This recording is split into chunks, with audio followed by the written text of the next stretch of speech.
Magandang araw po sa lahat at hindi po namin alam kung anong oras niyaan at narito na naman po tayo para mag-aral ng salita ng ating Panginoon at salamat sapagkat napakarami nating pagsubok, dinaanan, ngunit napakabuti ng Diyos sapagkat sa araw-araw ng ating pamumuhay binibigay niya ang buhay na walang hanggan. Unang-una yung pagising natin sa umaga, nag-glorify natin ng Lord. Iniingatan tayo ng ating Panginoon. At sa mga kapatid ko po sa Bulacan, kamusta po kayong lahat? At patuloy ko po kayong binapanalangin araw-araw sa ating mahal na Panginoong Jesucristo.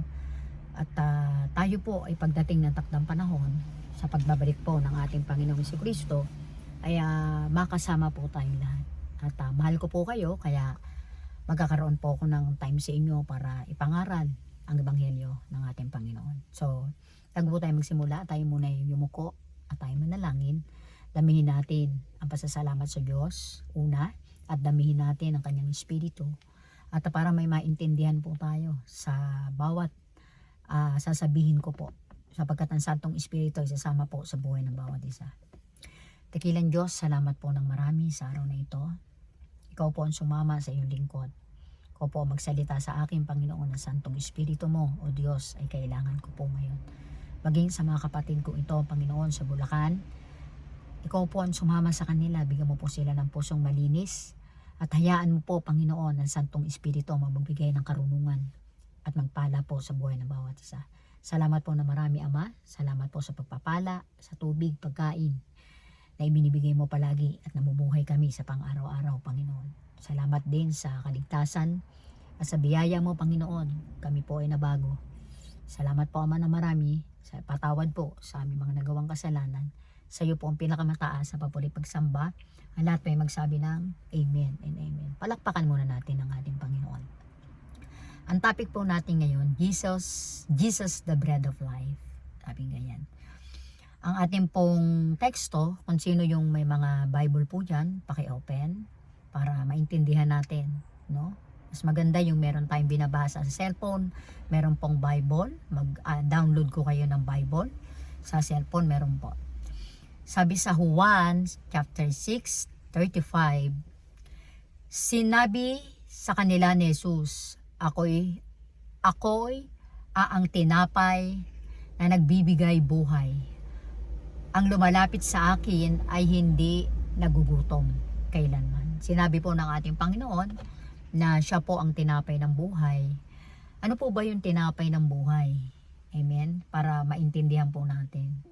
Ano po yung may bread po na literal at meron din pong bread spiritual. Ngayon malalaman po natin kung ano ito.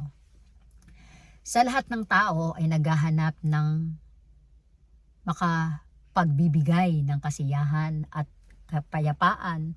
Marami ang naghahanap nito sa pera, pagkain, trabaho, relasyon at tagumpay. Ngunit gaano man karami ang makamtan natin, may gutom pa rin sa ating puso na hindi kayang punuan ng mga buhay sa mundo o mga bagay sa mundo. Amen? Yung mga pamumuhay, no, sa labas. Si Jesus ang nagsasabi, ako ang tinapay. Si Jesus po pala yun. Ako ang tinapay ng buhay. Siya lamang ang tunay na makapupuno sa pangangailangan ng ating kaluluwa.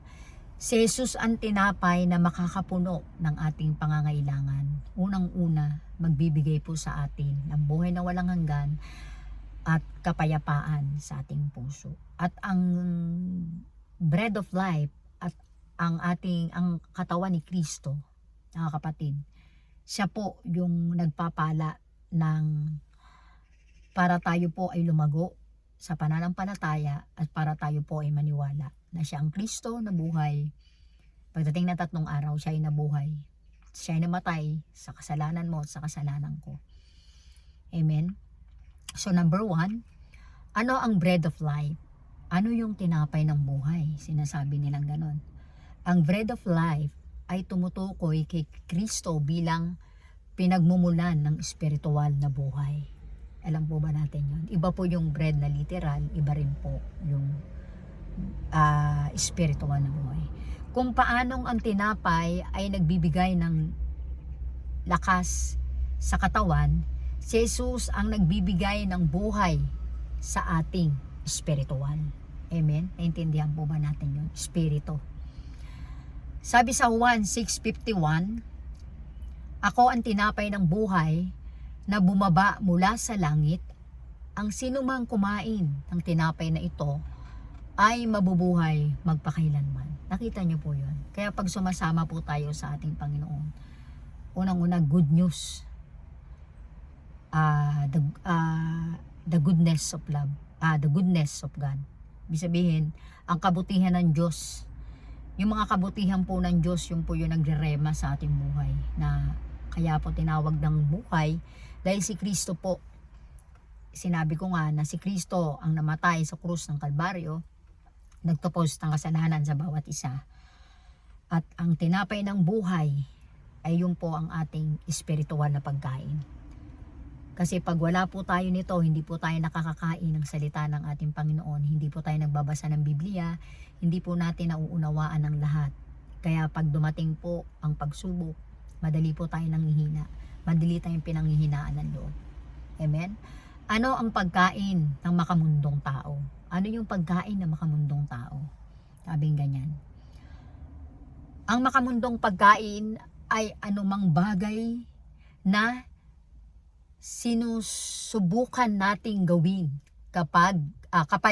sinusubukan nating gawing kapalit ng Diyos upang masiyahan ang ating puso. Yung mga bagay po, kagaya po ng mga social media, mga ginagawa po, babad po sa mga sugalan, babad po sa mga makamundong bagay. Hindi na po natin napupuri o napapagpurihan ng ating Panginoon sapagkat babad po tayo sa kasalanan, babad po tayo sa gawa ng mundo, inuuna po natin yung mga makamundong bagay. Yung po yung kasiyahan ng puso natin, pinagpapalit po natin ang ating Panginoon. Sapagkat ang mundo po ngayon ay talaga namang napakasama. Nakalagay po yan sa Biblia. At darating ang araw, mga kapatid, pagbabawal na po ang mga church, pagbabawal ang mga mangangaral, magkakagulo po ang mga tao. Kaya dapat po ay matuto po tayo na mag-aral ng salita ng ating Panginoon para sa bahay, tayo po ay magpipray, tayo po ay babasa ng salita ng Diyos. Paniwalaan po natin lahat ng ito sapagkat malapit na po dumating ang ating Panginoon. Dapat alam natin ang buhay na walang hanggan, alam natin kung paano lumapit kay Kristo ng seryoso, alam natin sapagkat tayo po naman ay kailangan natin ng pinansyal, naando na po tayo. Kailangan natin ng mga especially po yung pangangailangan natin sa araw-araw. Kasama po yan. Ngunit ang sabi po ng Panginoon, ito po ay pangsamantala lamang.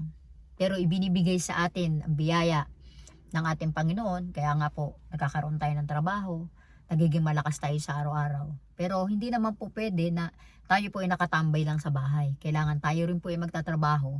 Dapat nagsisikap po tayo na magkaroon po tayo ng pinansyal. Pero ang Diyos po ang sasama sa atin. Ang Diyos po ang tutulong sa atin. Ang Diyos ang magpapakain sa atin.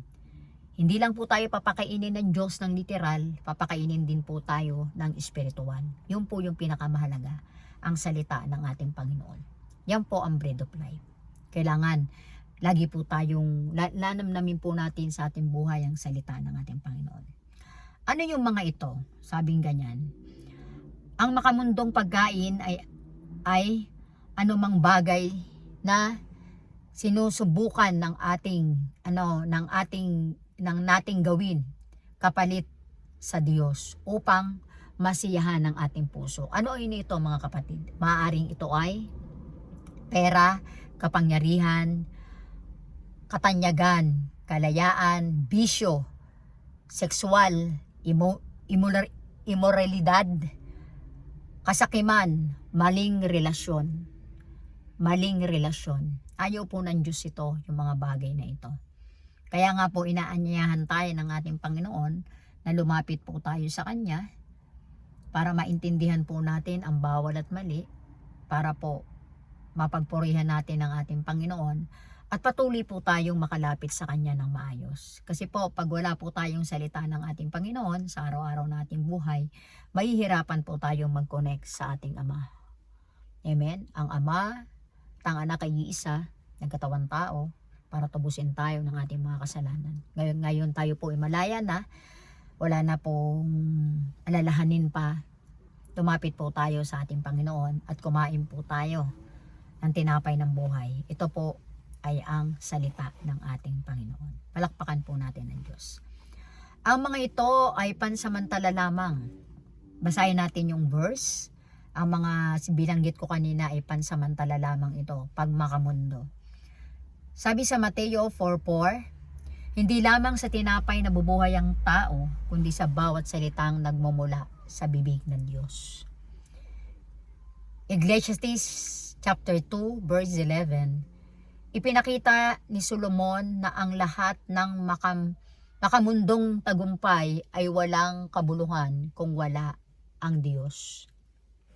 Nakita niyo po ba yun? Si Solomon po ang nagsabi po. Ang sabi niya, ipinakita ni Solomon, pinapakita ni Solomon na ang lahat ng makamundong tagumpay ay walang kabuluhan kung wala ang Diyos. Kasi si Solomon po, siya po yung hindi po siya nanghingi sa Lord ng riches, ng kayamanan. Hindi rin po siya nanghingi sa Lord ng pagkapuksa ng kanyang mga kalaban. Ngunit ang hiningi niya po sa ating Panginoon ay karunungan. Amen? Karunungan po. Karunungan ng ano? Karunungan ng salita ng ating Panginoon. Hallelujah. Bakit hindi nakakabusog ang makamundong pagkain? Yun po. Bakit hindi nakakabusog ang makamundong pagkain? Ibig sabihin na nakakabusog, bakit kahit makamtam natin ang mga bagay na ito, yumaman tayo, magkaroon tayo ng bahay at lupa, makamit natin ang lahat ng tagumpay, ngunit kung wala tayong Diyos, hindi tayo kontento. Kasi nga, ang sabi po ng ating Panginoon, ang lahat ng bagay na ito, ako nagbigay sa iyo. Kaya kung wala ako sa buhay mo, ay walang patutunguhan ang lahat ng ito. Sapagkat napakasaya po ng ating Panginoon, sapagkat siya po ang nagpala sa buhay ng bawat isa, inaanyayahan po tayo ng ating Panginoon na gamitin po natin ang mga material things, but together po ang ating Diyos, kasama rin natin siya. Huwag natin siyang kalilimutan sa araw-araw nating buhay. Magamat tayo nagkatrabaho, lalo yung Bible study natin, bigyan natin ng oras sa loob ng isang buwan, bigyan natin ng isang beses, bigyan natin, laanan natin ito. Sapagkat maganda po na tayo po ay may Diyos sa ating buhay. Totoo po yan. Napatunayan ko po yan sa aking sarili nung ako po ay walang Diyos sa aking buhay. Hindi po ako kontento. Hindi po ako malaya. Wala po ako, puro kabalisyaan na nangyayari po sa akin. Nung ako po ay nakakilala sa Diyos, pinili ko po ang ating Panginoon. Ako po ay lubos sa pinagpala ng Diyos. Hindi nyo po alam sa ganyan pong sitwasyon ninyo, kapag pinili nyo po ang Diyos sa buhay ninyo at inunan nyo siya sa mga gawain, sa pagbabasa ng Biblia, sa araw-araw na nanalangin po tayo araw at gabi bago matulog, at paggising sa umaga magpasalamat po tayo sa ating Panginoong Hesus, sapagkat siya po ang nagbigay sa atin ng buhay na walang hanggan. Siya po ang nagbigay ng tinapay ng buhay. Sa Kanya po lahat nanggaling ang lahat ng ito. Ang ating karunungan, ang ating pakikibaka sa mundo, lakas, sa Kanya po lahat nanggaling ang lahat ng ito. Bakit hindi makakabusog ang makamundong pagkain? Dahil panandalian lamang ang kasiyahan na ito. Sinabi ko nga yung kanina, kapag naabot mo ang isang pangarap, hindi mo ulit ito mababago o mapapanatili ito. Amen. Kapag yumaman ka, hindi mo pa kayang yumaman ulit. Naghahanap ka pa ulit ng yaman ulit. Naintindihan nyo yon, mga kapatid? Kumbaga wala tayong kakontentohan. Kapag naging sikat ka, gusto mo sisikat ka ulit. Ganun yun eh. Ibig sabihin, walang kakontentohan ng ating buhay. Hallelujah. Hindi natatapos ang gutom ng laman. Sapagkat doon lang tayo nakapokus, Doon lang tayo, kaya wala tayong kasiyahan. Pero sa Diyos, sa salita ng ating Panginoon, meron po tayong kapahingahan. Amen. Kapag tayo po ay nagpapagal at nabibigat ang lubos, lumapit po tayo sa ating Panginoon. Kapag po tayo hirap na, alam niyo po kung alin po ang tinitignan ng ating puso. Ng ating Panginoon ang ating puso. Hindi po sa Lord po walang discrimination. Wala po sa Kanya mahirap, mayaman o kahit ano ka man nakapag-aral ka. Ang mahalaga po sa Diyos ay yung puso. Kasi po, kaya tinatanong natin ang ating mga sarili, mga kapatid, bakit kaya nagba-Bible naman kami? Bakit kaya tumanggap na rin ako kay Lord? Parang bakit ganito? Parang kulang pa rin. Baka kulang ka, kapatid. Baka kulang ang iyong pananampalataya sa Lord. Kailangan natin na magtiwala sa ating Panginoon. Kahit wala tayong nakikita pa sa una, magpatuloy po tayo. Patuloy tayong makinig ng salita ng ating Panginoon. Patuloy tayong mauhaw. Kaya nga sabi doon sa babae, doon sa balon, sabi ng ating Panginoon, kung sino man ang iinom sa balon na ito, kailanman ay hindi na mauuhaw. Ibig sabihin, ang balon na yon ay yun yung salita ng ating Panginoon. Dahil kung tayo pa isusunod sa ating Panginoon at sasama po tayo sa Kanya, hindi na po tayo maghihirap. Ibibigay po ng ating Panginoon ang ating mga pangangailangan. Kaya lang po minsan talagang sumasablay. Hindi po ang Panginoon ang sumasablay. Kasi kahit kailan po, hindi po nagkamali ang Diyos. Ang sumasablay po ang ating pananampalataya kay Kristo. Palakpakan po natin ang ating Panginoon. Sabi sa Isaiah 5:2, Isaiah chapter 55 verse 2, bakit ninyo ginugugol ang inyong salapi sa hindi pagkain at ang inyong pagpapagas sa hindi nakakabusog? Ibig sabihin, mga kapatid, bagamat binibigyan tayo ng pagpapala ng ating Panginoon, hindi natin ito ilalagay sa maganda. Amen? Hindi natin ilalagay sa maganda yung binibigay sa atin ng ating Panginoon. Kaya nga ayaw po ng Panginoon ng mga sugal, ng mga online sugal, sabong, tsaka yung mga nagtotong-it. Ayaw po ng Lord yan. Ang gusto po ng Lord, ilagay natin ang pagpapala na ibinigay niya sa maayos para patuloy tayong pagpalain ng ating Panginoon. Kasi kung magsusugal, mananalo tayo ngayon, bukas talo, ganun at ganun po ang ating buhay. Hindi po nababago. Paano natin kainin ang bread of life? Paano natin kainin ang tinapay ng buhay? Sabi sa Juan 6:35, ang lumapit sa akin hindi na magugutom. Sabi, di ba? Ang lumapit sa akin ay hindi na magugutom, sabi ng ating Panginoon. Hindi sapat ang kilala lang si Jesus. Kailangan lumapit at sumunod sa Kanya. Nakita nyo po? Kailangan lumapit at sumunod sa Kanya. Hindi sapat na tayo po ay lalapit lang sa Diyos. Kailangan, anuman yung bawal, anuman yung ayaw ng ating Panginoon, gagawin po natin ito sa ating buhay. Amen? Sabi pa dito, hindi sapat ang kilala lang si Jesus, kailangan lumapit at sumunod sa Kanya. Sumampalataya kay Jesus, hindi relihiyon ang nagliligtas. Hindi po relihiyon, hindi po Didos Carlos Church, hindi po. Amen? Si Kristo lamang ang kaligtasan. And Efeso 2:8 and 9. Naintindihan po ba natin? Mamuhay ayon sa Kanyang salita. Kaya sabi ko, lagi po tayong mag-aaral ng salita ng ating Panginoon kasi sabi ng Lord, mamuhay ayon sa Kanyang salita. Jeremiah 15:16 sabi, nang matagpuan ko ang iyong mga salita, kinain ko ang mga iyon. Nakita nyo? Dapat ganun daw ang gagawin natin mga kapatid. Pag nakita natin ang salita ng ating Panginoon, kainin natin ito. Ibig sabihin, this is not a literal food. Hindi po ito yung food na bread. Ito po ay salita ng ating Panginoon. Bulayin natin ang salita ng Diyos, aralin natin. Kung paano natin inaaral yung buhay natin, sa araw-araw, ganun po natin samahan ng ating Panginoon. Sapagkat tayo po ay magkaroon ng relasyon tunay sa ating Panginoon at iingatan po tayo ng Diyos sa araw-araw ng ating buhay. Ang salita ng Diyos ang pagkain ng ating espiritu. Naintindihan po ba natin ito? Kaya nga, the Holy Spirit or ang salita ng ating Panginoon ay napaka very powerful po nito. Lalo pag ginagamit po natin ito. Gamitin natin ang salita ng ating Panginoon pag tayo po ay nahihirapan, pag tayo po ay parang iniisip natin, tayo po ay walang-wala na.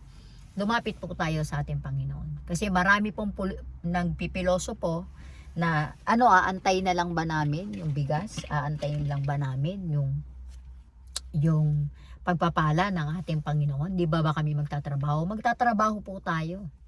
Pero ang Panginoon po ay gumagawa ng paraan, gumagamit ng mga tao para po sa ating mga pangangailangan. Pero ang gusto po ng Panginoon, tayo ay masariling pagsisikap. Tayo po ay lumapit sa Kanya ng lubos, kainin po natin ang Kanyang mga salita, at aralin po natin ito at ipasok natin ito sa ating buhay. Amen? Ano ang bunga ng pagkain kay Kristo? Ano yung bunga? Ano yung magiging benefits sa atin ito, mga kapatid? May buhay na walang hanggan. Yung po pala, may buhay na walang hanggan. And 1:6:40, sabi ng ganon, may kapayapaan. Juan 14:27, may tunay na kasiyahan. And awit 16:11, may lakas sa araw-araw ng ating buhay. Amen? Mateo 4:4. Hallelujah. Practical application. Paano natin to i-apply sa ating buhay? Tanungin natin ang ating sarili. Ano ang nagpapalago sa aking puso? Tanungin natin ang ating mga sarili. Mas marami ba akong oras sa social media kaysa sa salita ng Diyos? Yan. Tanungin po natin ang ating mga sarili, mga kapatid. Mas mahalaga ba sa akin ang mundo kaysa kay Kristo? Inaanyayahan po kasi tayo ng ating Panginoon na kung sino po ang mahalaga. Ang mundo ba? Ang gawa ba ng mundo?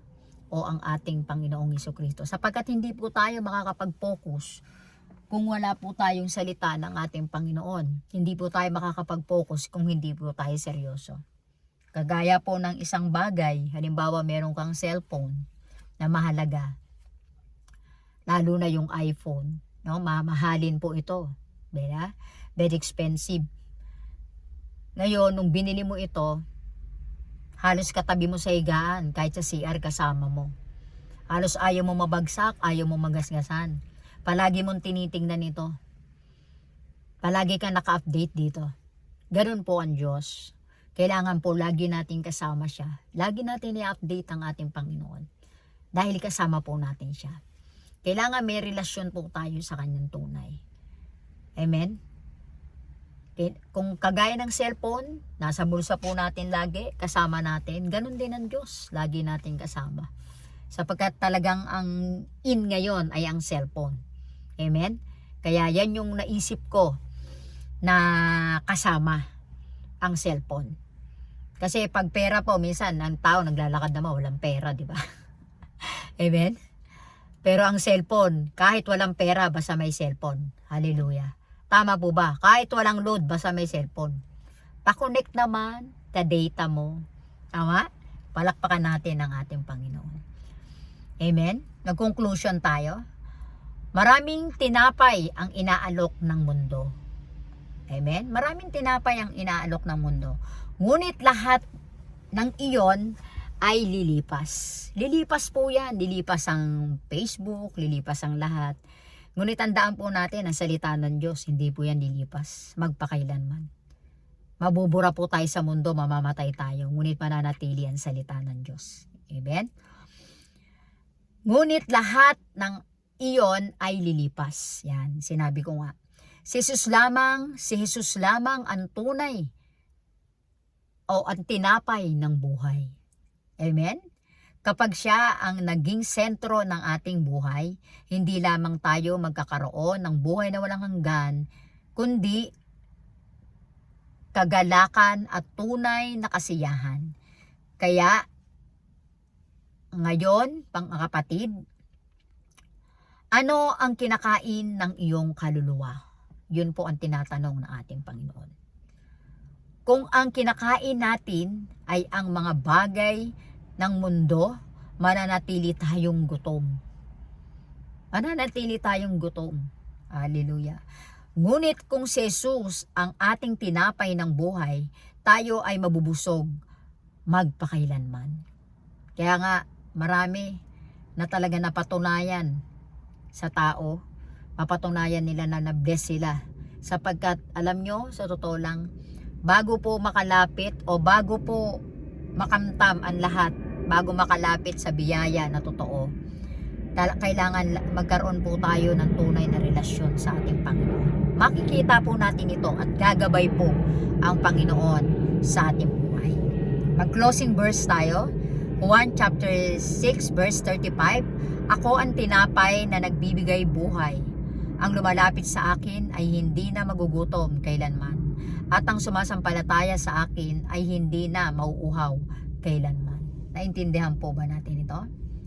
Punuin natin ang ating puso, hindi ng mga bagay na lumilipas, kundi ng presensya ni Kristo. Siya lamang ang tinapay ng buhay na tunay na nakakabusog sa ating kaluluwa. Naintindihan po ba natin ito? The bread of life is Jesus. Siya po ang ating tinapay ng buhay.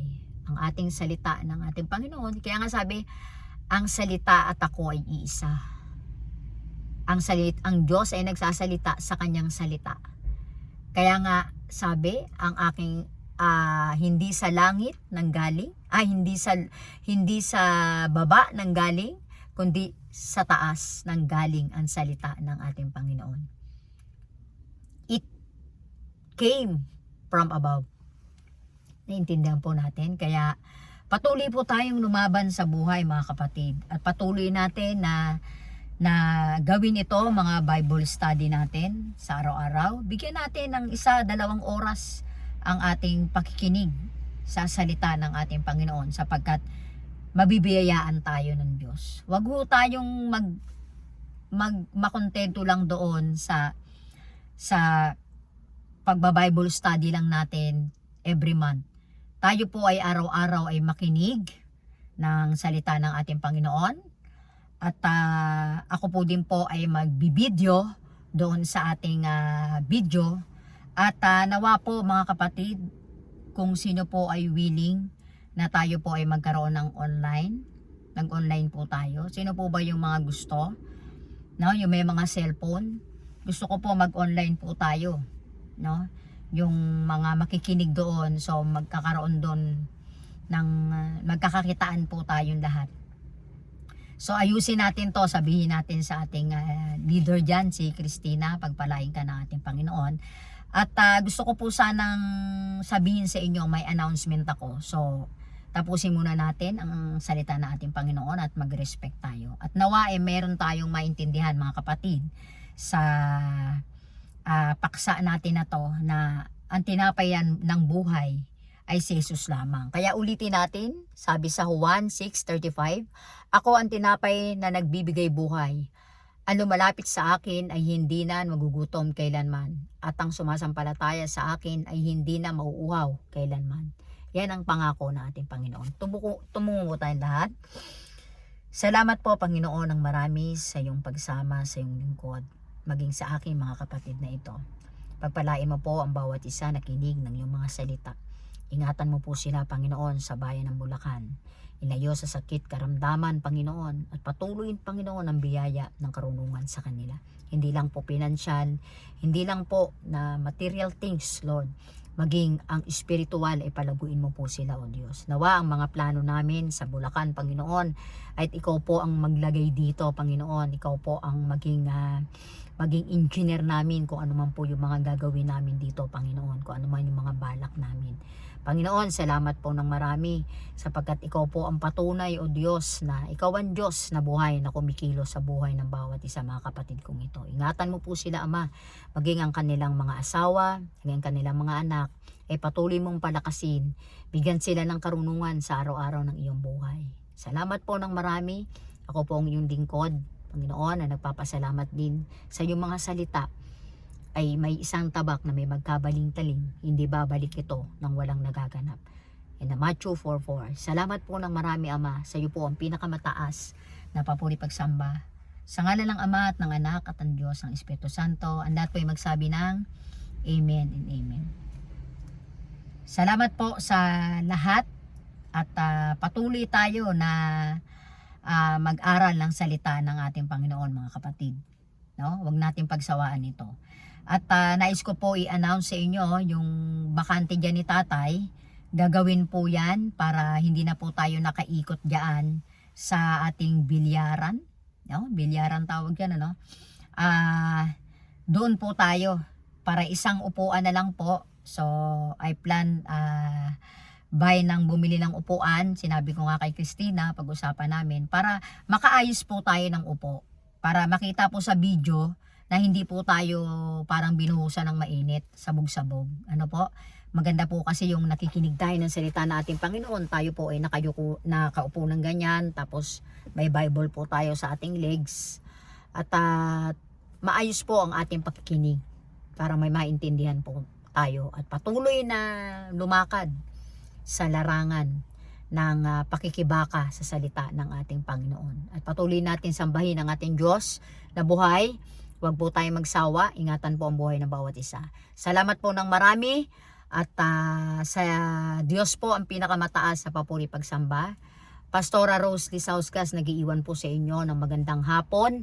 At ingatan po kayo ng ating Panginoon si Kristo. Shalom. Amen and amen.